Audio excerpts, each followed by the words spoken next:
పరిస్థితులు ఎంత క్లిష్టంగా అయినా సరే, భారం ఎంత ఇబ్బంది పెడతా ఉన్నా సరే, మనుష్యుల దగ్గరకు వెళ్ళకు.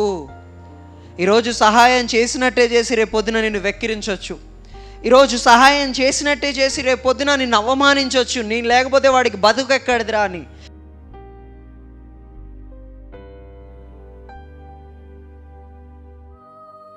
చూస్తా ఉన్నాం. చివరికి ఆయన ఒక గుహలో దాక్కొని చేస్తున్న ప్రార్థన ఏంటి అంటే, నేను ఎలుగెత్తి యెహోవాకు మొరలిడుచున్నాను, ఎలుగెత్తి యెహోవాను బతిమాలు కొనుచున్నాను, బహు వినయముగా ఆయన సన్నిధి నేను మొరపెట్టుచున్నాను, నాకు కలిగిన బాధ ఆయన సన్నిధిని తెలియజెప్పుకొనుచున్నాను.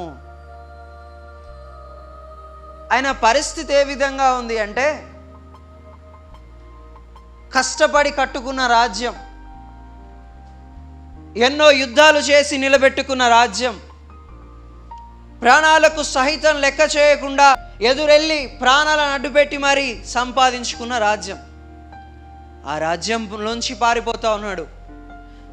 ఆఫ్టర్ ఆల్ మనం ఒక ఇల్లు కట్టుకునేటప్పుడే సాధారణమైన జనాలుగా ఉన్న మనం సీలింగ్ ఇలా ఉండాలి, ఫ్లోరింగ్ ఇలా ఉండాలి, టైల్స్ ఎక్కడి నుంచి తెప్పించాలి, కిచెన్ ఈ విధంగా ఉండాలని చాలా అందంగా మాట్లాడుకుంటాం ఒక ఇంటి గురించి. ఒక రాజు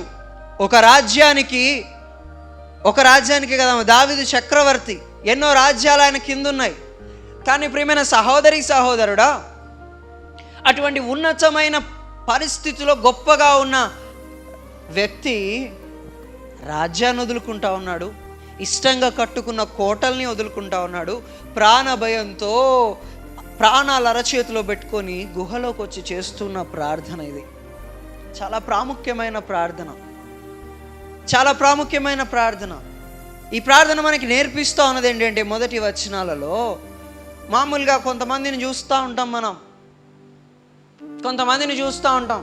ఏదైనా వచ్చిందనుకోండి, వెంటనే ఒకసారి మా పెద్దనాన్నకి ఫోన్ చేద్దాం, ఒకసారి మా చిన్నాన్నకి ఫోన్ చేద్దాం, ఒకసారి మా కొడుకుకి ఫోన్ చేద్దాం, ఒకసారి మా పిన్నికి ఫోన్ చేద్దాం, ఒకసారి వాళ్ళకి చేద్దాం, వీళ్ళకి చేద్దాం.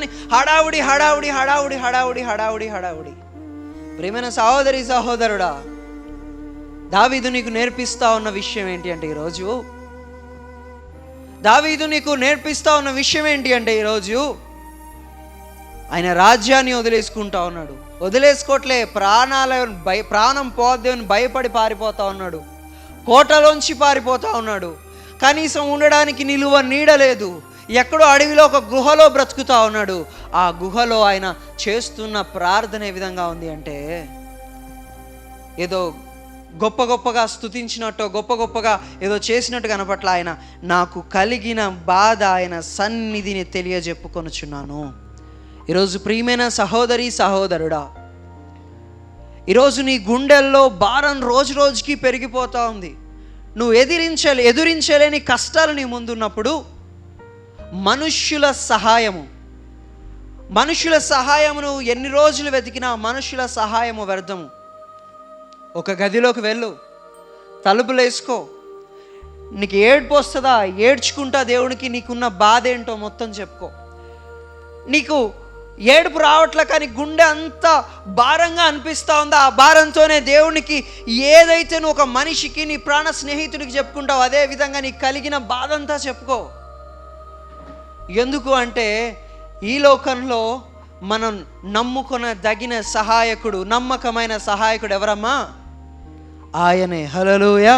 విషయం ఏంటి అంటే, ఈరోజు పరిస్థితులు ఎంత క్లిష్టంగా అయినా సరే, భారం ఎంత ఇబ్బంది పెడతా ఉన్నా సరే, మనుష్యుల దగ్గరకు వెళ్ళకు. ఈరోజు సహాయం చేసినట్టే చేసి రేపొద్దున నిన్ను వెక్కిరించవచ్చు. ఈరోజు సహాయం చేసినట్టే చేసి రేపొద్దున నిన్ను అవమానించవచ్చు. నేను లేకపోతే వాడికి బతుకెక్కడిదిరా అని. కానీ ఆల్రెడీ నీ కోసం ప్రాణాన్ని పెట్టి తన నిత్య జీవాన్ని నీకు ఇవ్వడానికి సిద్ధంగా ఉన్న ఒక దేవుడు నీ కోసం వేచి చూస్తూ ఉన్నాడు. ఆయన ముందు నీ భారాన్ని, ఆయన ముందు నీ బాధని మనసు విప్పి ఆయనతో మాట్లాడుకున్న రోజున ఆయన సహాయము చేయకమనడు. హల్లెలూయా.